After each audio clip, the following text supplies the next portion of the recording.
Hello everyone, how are we all? So it's getting exciting actually on the Schick restoration, because all the items that are sent off for powder coating, zinking, green, olive, drab zinking, what else have we got? The vapor blasting, all these items are starting to come back now. So I thought I'd just show you the transformation basically. So I'm going to I've laid them out on my kitchen table, and I'm going to show you all the different things that have come back and how they've all cleaned up, and hopefully you'll be able to see how good the bike's going to start looking once these items are fitted and rebuilt on the bike. So here we are with the powder coating. There it is. There's not that many items. Rear subframe, start from this end. Rear subframe, so all the tanks and the lights attached to that. We've got the silver rear brake torque arm, which holds the rear brake in place. And then in that little hole there is a bearing, a swivel bearing, universal joint. We've got the spring off the shock, which has come up absolutely lovely, considering that was completely covered in surface rust. That's come out absolutely lovely. Then we've got the cans. Now, bit of a compromise on these, to be honest. You can still see the Suzuki, but you can see the little tiny pock marks, because these were quite patchy with little pot marks of rust. So when they've been blasted, it's left little indentations. It's not ideal, it's not perfect, but it is what it is. They're still original. They are black chromed from the factory, but it's a bit of a tricky process to get redone. So the black Pepsi cans that I did on a previous restoration I did in powder coat, they look fine. They look almost identical. So they're not perfect, but the bike's still going to have a bit of patina on it. That's what Rob wants. Next we've got side stand. Now, Gareth, the guy who does my powder coating, he's really good. He understands bikes. So he masks up the surfaces that don't need powder coat, especially that surface there, which goes inside the slot on the side stand. Otherwise, you end up just chipping it all away. And then we've got the front subframe, which holds the front fairing on, and that slot there bolts to the front of the aluminium frame. So quite a lot of weight goes onto that.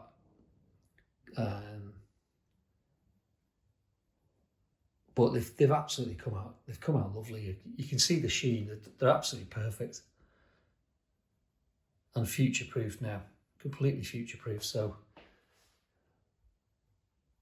that's it. That's the powder coating.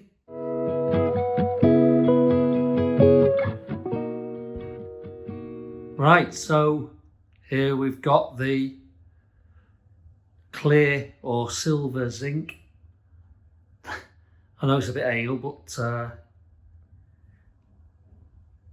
laying them all out is a good way of actually seeing if anything major is missing. You're not going to recognise the odd screw and bolt nut that's missing, but if it left a dog bone out, you'd notice that was missing.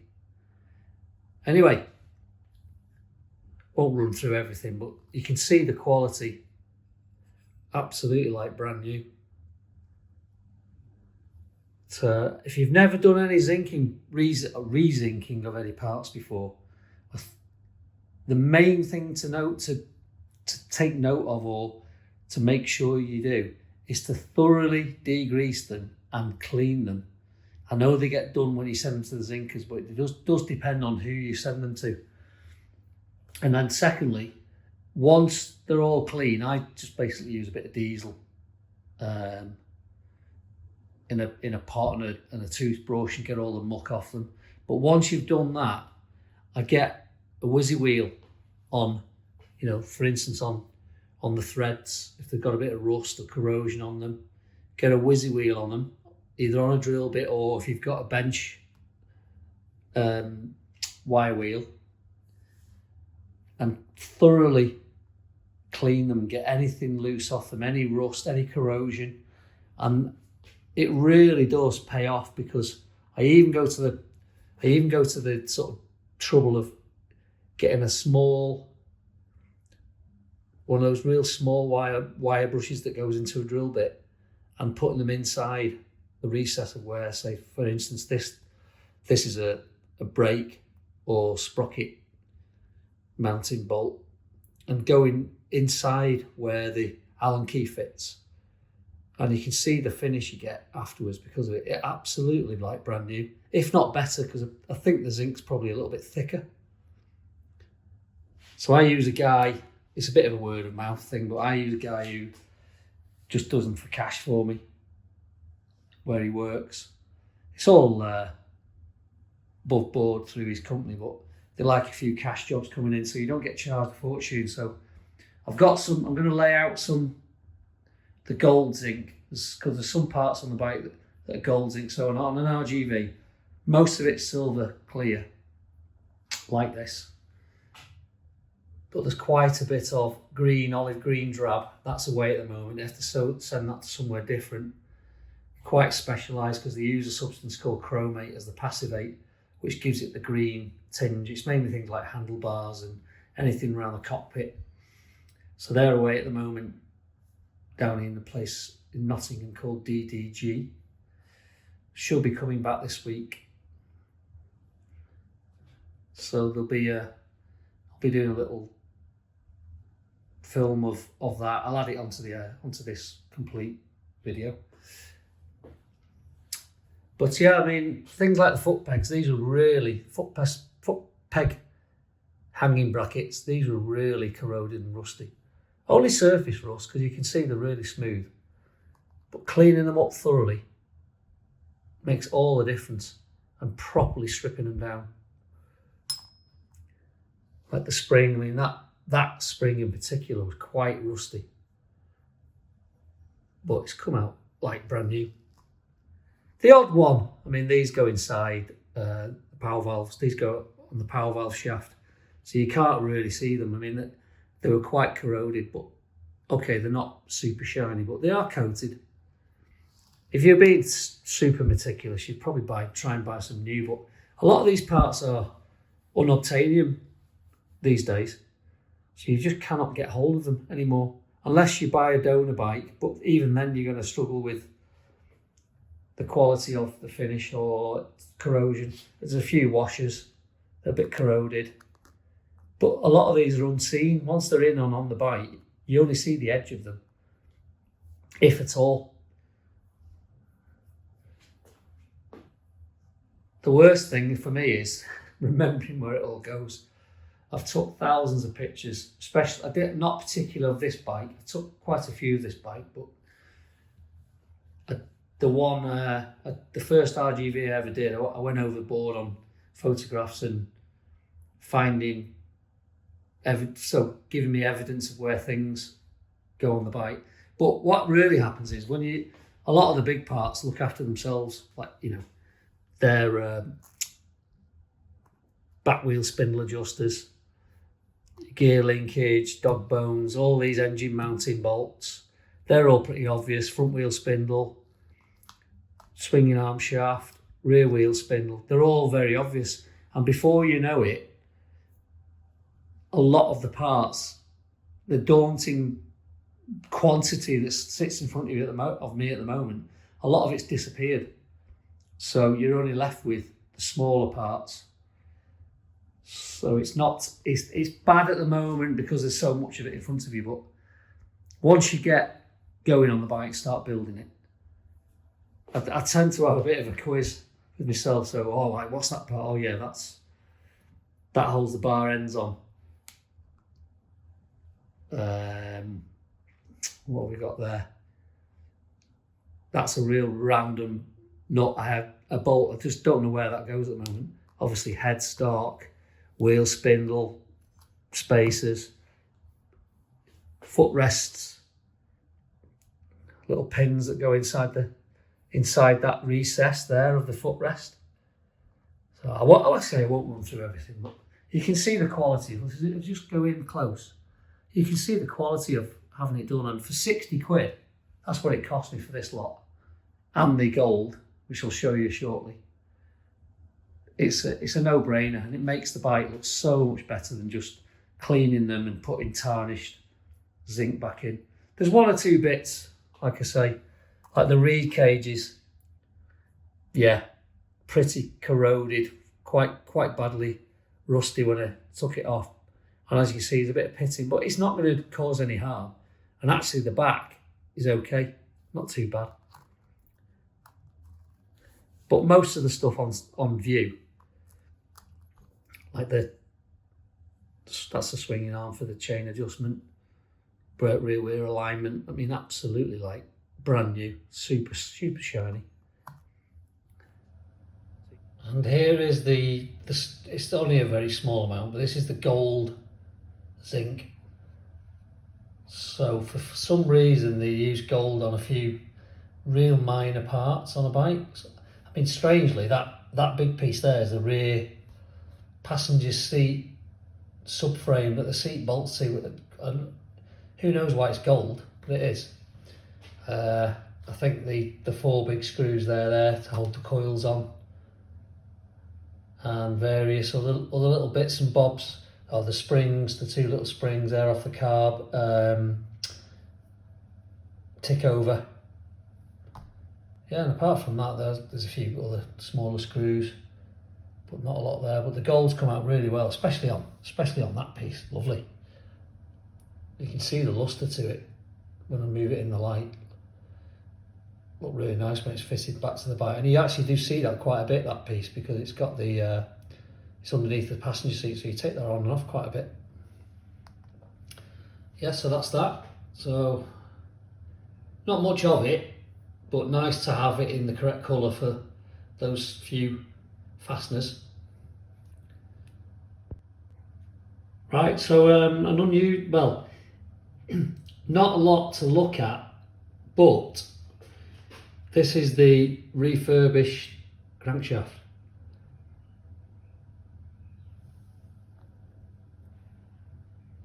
How noisy the bearings were because they've been water ingress and they've gone rusty.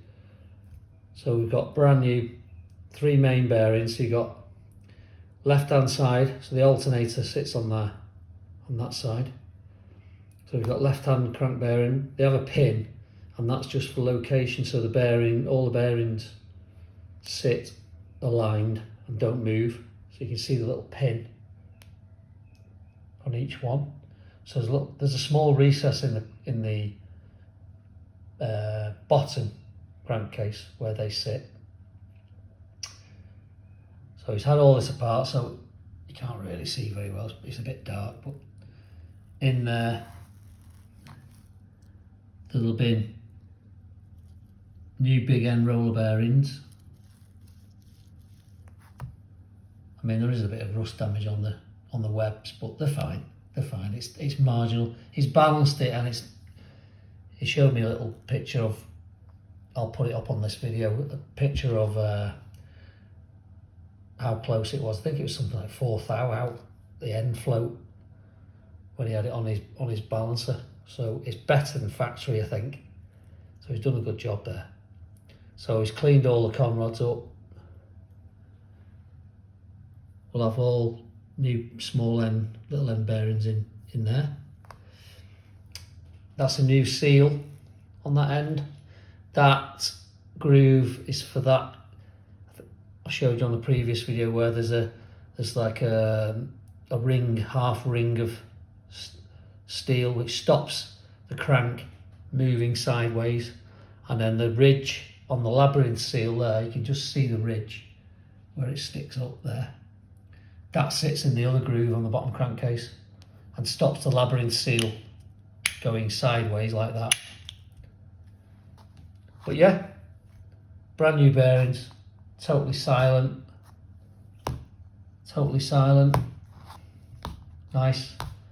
So we've got basically got a brand new bearing wise crankshaft. Obviously the webs are a little bit water damaged, but they're fine, it'll all be fine.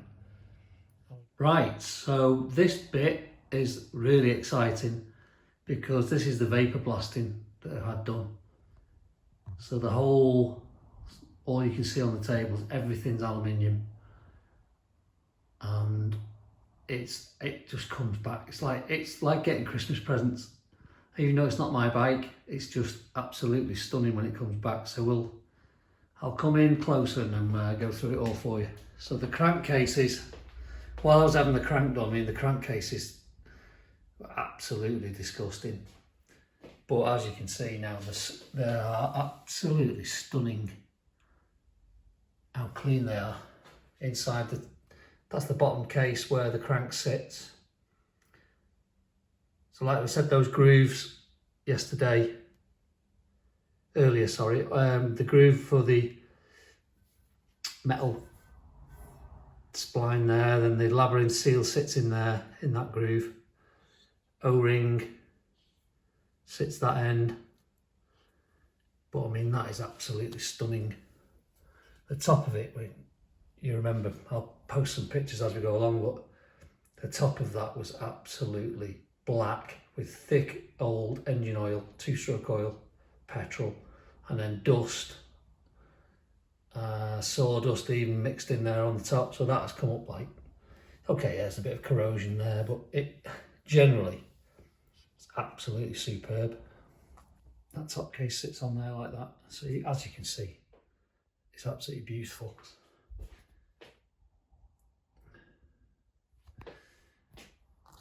That's that comes around there, this side here.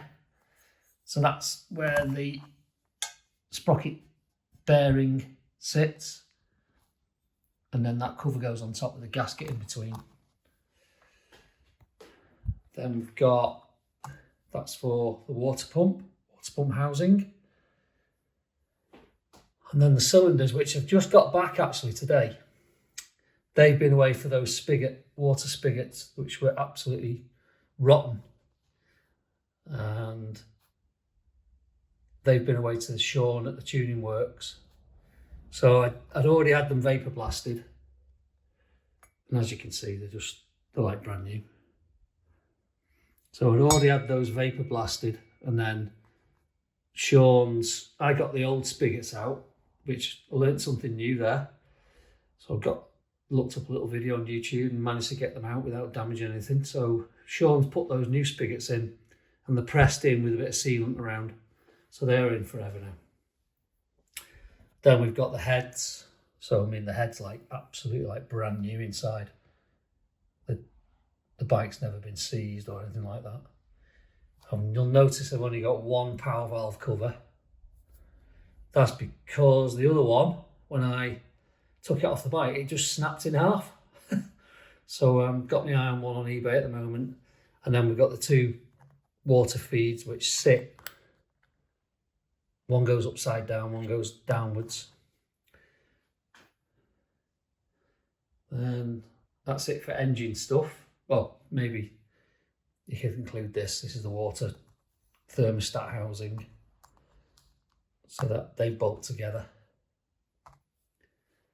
But then we're moving on to the brake union for the front brake, which sits underneath the bottom yoke. That's the splitter. Rear master cylinder, which was in a bit of a sorry state, but I managed to get the cylinder out. Need to order a kit for that. Brake lever, which has come up absolutely stunning. That's lovely. Beautiful finish on that. Then we've got some various little bits and bobs I've got. That's the clutch cable adjuster. That's the mounting for the top brake reservoir. part of the lever. Had the lever done. Just got to tidy up the end. It's got a little scratch in it, but I'll tidy that up. This is the rear suspension linkage. So there's a couple of bearings need pressing back into that, and that'll be fine. All the footrests, the fold-up footrests, they are like the day they came out of the factory. Lovely. Then we've got the fork brace, which goes on the mudguard. The two footrest hangers and back plates, they have come up stunning. They were absolutely sorry state. I didn't think they would come up that well, but they have. He's done a really good job there, Ian. Rear sprocket carrier, which gets extremely corroded. That's come up lovely, because you just can't get into those recesses with anything other than vapor blasting. So that, I mean, they've come out spectacular, really. Fork tubes. Yeah, I mean, they're not like standard, because obviously they're lacquered, but the finish far outweighs being able to rub them down. A lot of people don't like that finish on fork tubes, but it's personal preferences. There's nothing wrong with it. And then finally, the top yoke, the bit that you look at all the time, so that's come out. I mean, it's amazing how lovely, how beautiful. They're like works of art when they're vapor blasted. So yeah.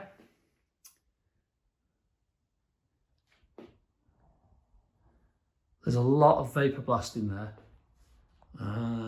Just to put you in the picture, all that vapor blasting, including the crankcases, which are a big job. So all that you can see, that was £180.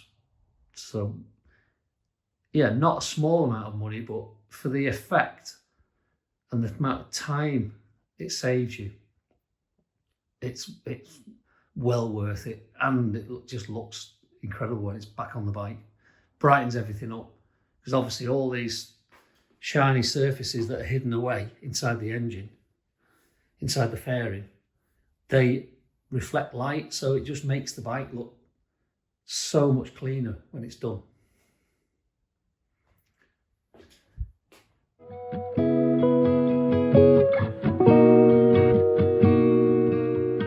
So it's next day actually. I've been out to collect these little beauties. So we've got, on the right hand side, we've got the Rechromed fork stanchions, and the left hand side, the swinging arm that's been to a guy called Mushti for some brush polishing to get all the marks out. So the fork stanchions, I'll put a picture up again, what they were like before. Really badly rusted and pitted. No way we could have used them. So a lot of people tend to buy the pattern replacement stanchions, but as I've said previously, they only have 2 to 3 thousandths of an inch thick of chrome on them, whereas standard's about 6 or 7, and these I get done fairly locally, and they have between 10, 12, even up to 15 thousandths of an inch of chrome. So it's a lot thicker. So if I go into where that little hole is, you can see there's a bit of a rounding to the edge. That's basically the thickness of the chrome. Whereas on the pattern one, they're like real sharp edges. So they kind of runs into the hole. You can just about see that, what I'm on about, I think. So the chromes have got a real thick luster, hard chrome it is. So, I mean, they're good for the lifetime of the bike now, as long as the bike's looked after and kept clean. Not allowed to rust again.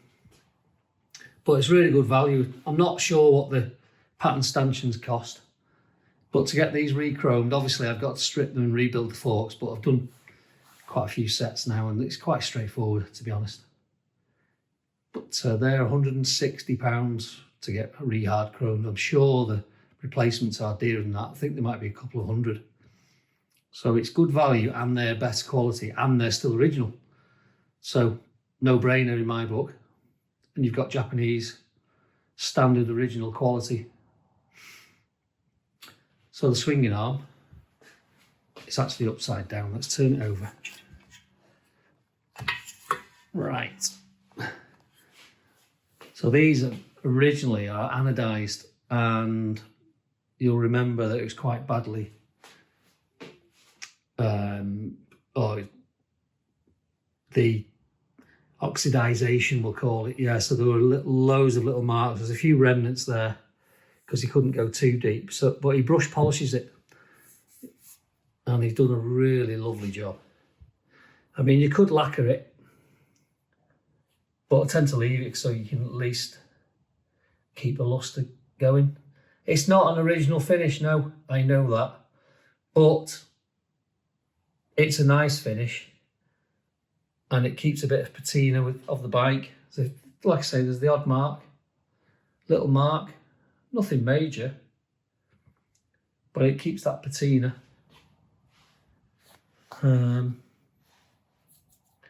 Need to clean the bearings out a bit.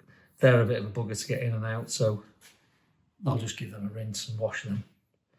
But yeah, I mean, he's done it as usual. Musty, good bloke. Done a really lovely job of the thing. I mean, you can see the finish. It's nice.